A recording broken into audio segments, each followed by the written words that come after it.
The city is home to globally renowned museums, galleries, and festivals. Places such as MoMA, the American Museum of Natural History, Madison Square Garden, and Broadway are all part of its identity. Finally, a world capital must have influence and participation in major international events, as well as serve as the headquarters for international organizations. In this regard, the United Nations headquarters is located in New York. As for world-class sporting events, although it has not hosted the Olympic Games, it was a venue for the 1994 World Cup, and moreover, the next final will also take place there. Technically, it is in New Jersey, but MetLife Stadium is only 8 kilometers from New York, so it can be considered part of the same metropolitan area.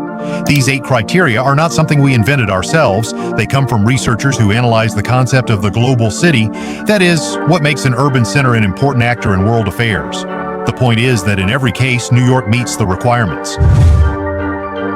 However, the issue is that it may not be the only city capable of doing so. To find out which other cities are equally qualified, we can refer to existing rankings to see where our candidate stands and whether anyone might have an advantage. For example, the Global Cities Index by Oxford Economics evaluates the 1,000 largest urban economies in the world. In this list, New York ranks first. The report highlights it as the economic capital of the United States and, in many respects, of the world. It is followed by London and Paris. We can also look at research by the Globalization and World Cities Research Network. Only 2 urban centers achieve the highest ranking, New York and London. The latest report by the consulting firm Kearney also places New York at the top. This report particularly emphasizes business activity, human capital, and information exchange. Following are London, Paris, Tokyo, and Singapore. Another study by Ipsos and Resonance on the best cities in the world shows New York ranking near the top, just behind London. The top 5 also include Paris, Tokyo, and Madrid. Finally, there is another Global Cities Index. In this list, New York ranks 3rd behind London and Tokyo, followed by Paris and Singapore. After reviewing these rankings, with New York consistently appearing at or near the top, we can justify selecting it as the world capital. At the same time, several other cities frequently appear in high positions, such as London, Tokyo, and Paris. These are perhaps the strongest contenders for the title of global city.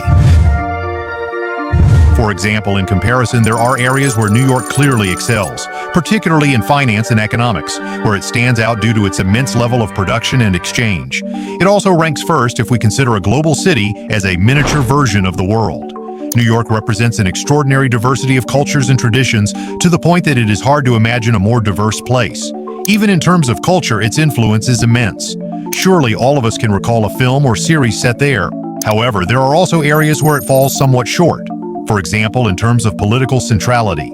Although it hosts the United Nations headquarters, major decisions of the United States are made in Washington, D.C. In other major powers, Moscow, Beijing, and London stand out more prominently. Regarding multilateral institutions, Brussels can be mentioned, as it hosts the headquarters of the European Union and NATO. New York is also not among the cities with the highest quality of life or livability. Ultimately, everything depends on which criteria we prioritize in choosing a capital. If we consider political and military power to be the most important, we would choose Washington, D.C. If we value population and technological innovation, Tokyo would be a major contender.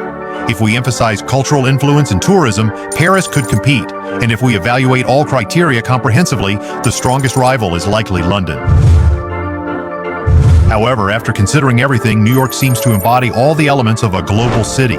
If an extraterrestrial visitor arrived and wanted to understand a city that represents Earth, we would probably direct them to JFK Airport. Finally, we may ask whether in the past any city could have been considered a world capital. Essentially, the answer is probably no. Connectivity and communication have only truly exploded in the past 2 centuries.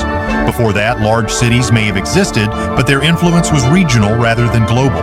The only possible case that meets some of the criteria is Rome. During its golden age, it had immense influence over the known world.